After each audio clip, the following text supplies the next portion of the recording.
You ever get to the end of the day and just wonder where it all went? You know you were busy, the pings, the emails, the meetings, but did you actually do anything important? It's that feeling, right? Busy, but not productive. Well, it turns out there's an antidote, and we're diving deep into it today.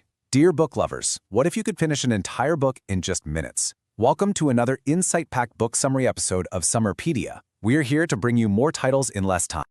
In this episode, we are going to explore the important and highly practical lessons from the book Deep Work: Rules for Focused Success in a Distracted World by Cal Newport. Okay, let's get right into it. The main idea here, the big concept from Newport, is that in this crazy hyper-connected world we all live in, there's a specific way of working that's become both super rare and unbelievably valuable. He actually calls it a superpower for the 21st century. So what is this superpower he's talking about? Well, deep work. It's not just about, focusing. It's way more intense. We're talking about a state of pure, distraction-free concentration that pushes your brain to its absolute limit. This is the zone where you come up with breakthrough ideas, where you master really difficult skills, and where you produce work that just blows everything else out of the water.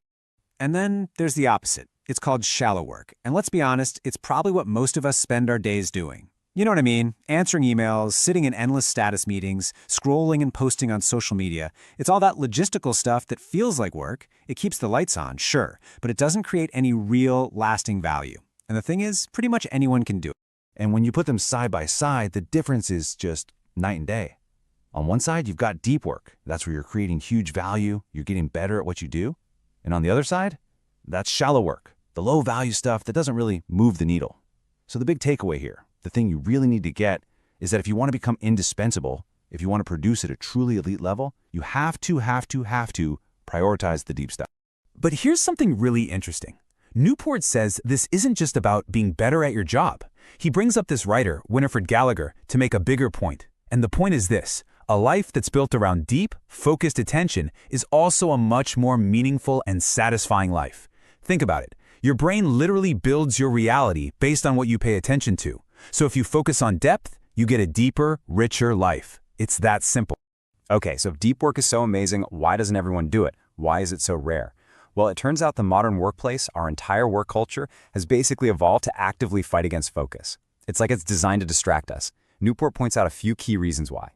First up, there's this really cool concept he calls the metric black hole.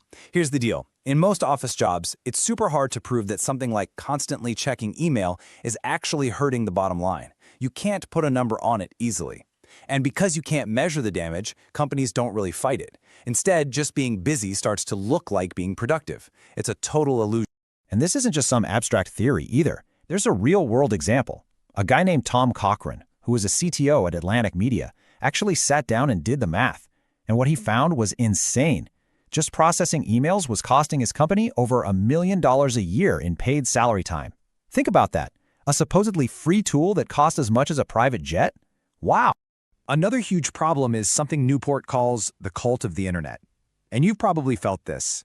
It's this unspoken belief that if a technology is new, or if it's on the internet, then it must be good. It must be innovative. We all feel this pressure, right? To be on every platform, to use every new app. But we never stop to ask the most important question. Does this thing actually help me do what matters most? All right, so that's the problem. It's pretty bleak, but the good news is Newport doesn't just leave us there. He provides a super clear, actionable solution. He lays out these 4 simple rules that are basically a training program to help you rebuild your ability to focus, to build up those deep work muscles. So here they are, the 4 rules. Number 1, work deeply. 2, embrace boredom. 3, quit social media. And 4, drain the shallows. Simple, right? But together they create this complete system for totally rewiring your brain and your habits to support that intense focus we're all after. Let's break them down. Rule number 1, work deeply, is all about building routines and rituals. Newport shares this amazing technique from the comedian Jerry Seinfeld. Seinfeld wanted to write jokes every single day. So he got a giant wall calendar, and every day he wrote, he put a big red X on that day. After a few days, you start to see a chain.